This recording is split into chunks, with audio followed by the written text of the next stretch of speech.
তুমি কি জানো একটা জিনিস যে আজকে আমার দুটো নাতনি হয়েছে? নাতনি? ও ওয়াও, আমি জানতাম না।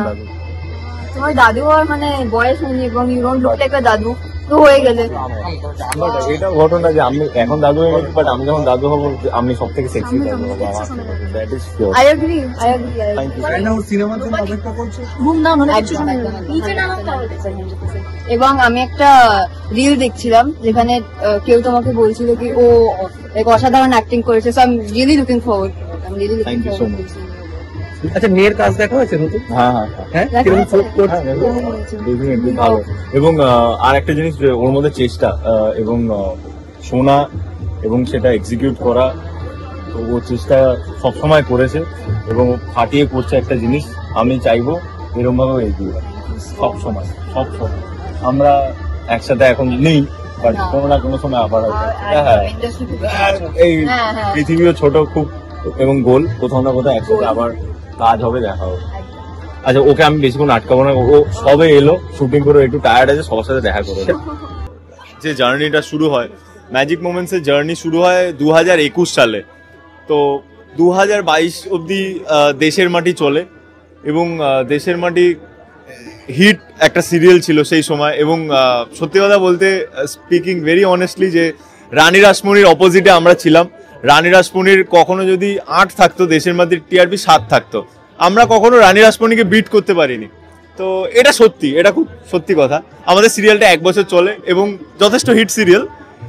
এই টাইম স্প্যানটা হয়তো 1 বছরে, কিন্তু স্মৃতি অনেক বড়, মানে স্মৃতি অনেক কিছু। এবং স্মৃতিচারণ হচ্ছে কিভাবে, এই স্টুডিওতে এই ফ্লোরে আমাদের দেশের মাটির শুট হতো, যেখানে এক্ষুনি কেকটা কাটা হয়েছে। তো ওইখানে দাঁড়িয়ে আমি যখন দেখছি এখানে সেলিব্রেট করা হচ্ছে, ওখানে দুর্গাপুজো হতো, দেশের মাটি সিরিয়ালে ওখানে দুর্গাপুজো দেখানো হতো। তো এটা আমার কাছে অনেক কিছু। আমি এতদিন পর, প্রায় 4.5-5 বছর পর আমি আবার ওই ফ্লোরে দাঁড়িয়ে, মানে মাঝখানে আর আসা হয়নি সেরম ভাবে।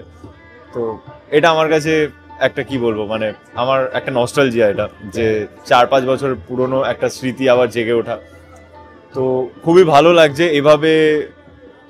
এভাবে যেন 15টা 50 হয়, উল্টে গিয়ে 51 হয় এবং আরো জার্নিটা আরো মধুর হোক ম্যাজিক মোমেন্টসে। এবং ম্যাজিক মোমেন্টসের আমি ভগবানের কাছে প্রার্থনা করি যেন ওদের প্রত্যেকটা মুহূর্তে যেন ম্যাজিক হয় এবং প্রতিটা মোমেন্ট যেন ম্যাজিক্যাল হয়, সেটাই আমি প্রার্থনা করি ভগবানের কাছে। এবং তারা আরো এগিয়ে যাক, এভাবে খুশি থাকুক, সুখে থাকুক, ভালো থাকুক। আচ্ছা, আরেকটা জিনিস, সেটা হচ্ছে বর্তমান সিরিয়াল তোমার বন্ধ হয়ে যাচ্ছে, কিন্তু সিজন 2 আসছে, কিন্তু তাকে তোমাকে পাওয়া যাচ্ছে না। অনেক মানে দর্শক সেই জায়গায় অনেক দুঃখিত, তুমি কি বলবে? আমিও দুঃখিত এবং মানে আমি একটা জিনিস বলতে চাই যে সবকিছু সবসময় আমাদের হাতে থাকে না, বাট আমি অনুরাগের ছোঁয়া থেকে যেইটুকু বলবো না, যতটা বললেও কম বলা হবে। তার কারণ হচ্ছে অনুরাগের ছোঁয়া আমাকে যা যা দিয়েছে, আমি কোনোদিন সেই ঋণ কোনোভাবে শোধ করতে পারবো না ইউনিভার্সকে। আমি ঋণই থাকবো, কারণ অনুরাগের ছোঁয়াতে আমি কি দিয়েছি আমি জানি না। আমি চেষ্টা করেছি যাতে আমার কাজটা ভালো হয়, সবসময় আমার সেই চেষ্টাই থাকে এবং ভবিষ্যতেও থাকবে। অনেস্টিটা দিয়ে কাজ করা এবং মেহনত করা। তো কিন্তু তার পরিবর্তে অনুরাগের ছোঁয়া আমাকে বহু কিছু দিয়েছে, মানে আমি যদি বলা শুরু করি শেষ হবে না। আমাকে অনুরাগের ছোঁয়া এত কিছু দিয়েছে এবং আমাকে, মানে এই সময় 2021-এ দাঁড়িয়ে, আমি মানে ক্যামেরার সামনে দাঁড়িয়ে মিথ্যা কথা বলবো না, 2021-এ দাঁড়িয়ে যখন আমাদের অনুরাগের ছোঁয়া শুরু হয়, তখন আমরা 21-এর 31শে ডিসেম্বর শুটিং স্টার্ট করি। 2022 থেকে ফেব্রুয়ারি থেকে, মিড ফেব্রুয়ারি থেকে টেলিকাস্ট আরম্ভ হয়।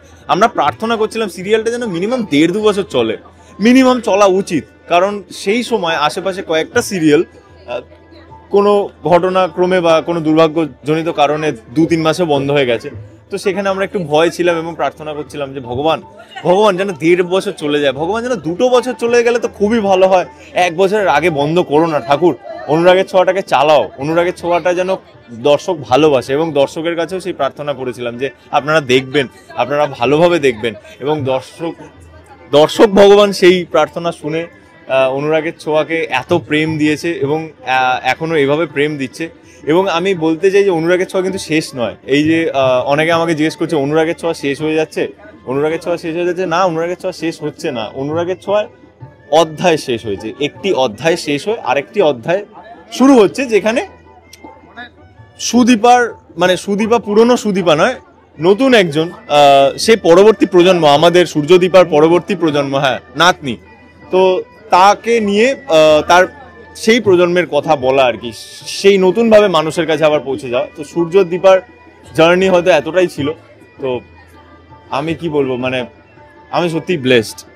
আমি মানুষের কাছে যেভাবে ভালোবাসা পেয়েছি অনুরাগের ছোঁয়াতে, এবং যেভাবে চ্যানেলের সাপোর্ট, হাউসের সাপোর্ট, সবার সাপোর্ট যেভাবে ফ্লোরে পেয়েছি, বিশেষ করে আমাদের ডিরেক্টর অনুপম দা, যার নাম না বললে অনেক বড় অন্যায় করা হবে, এবং আমাদের সাউন্ড রেকর্ডিস্ট বিশ্বজিৎ দা, আমার বাংলা প্রোনাউন্সিয়েশন থেকে আরম্ভ করে বহু কিছু, স্ক্যানিং, সূর্যকে যদি কেউ তৈরি করে থাকে ওনারও একটা অবদান আছে, লেখা তো আছেই।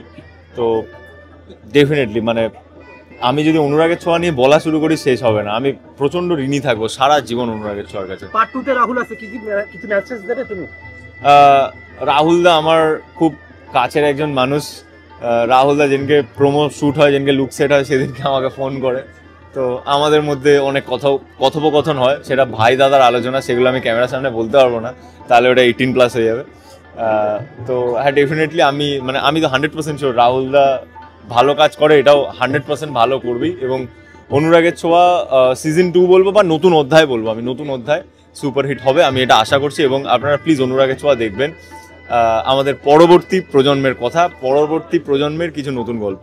Thank you. Thank you.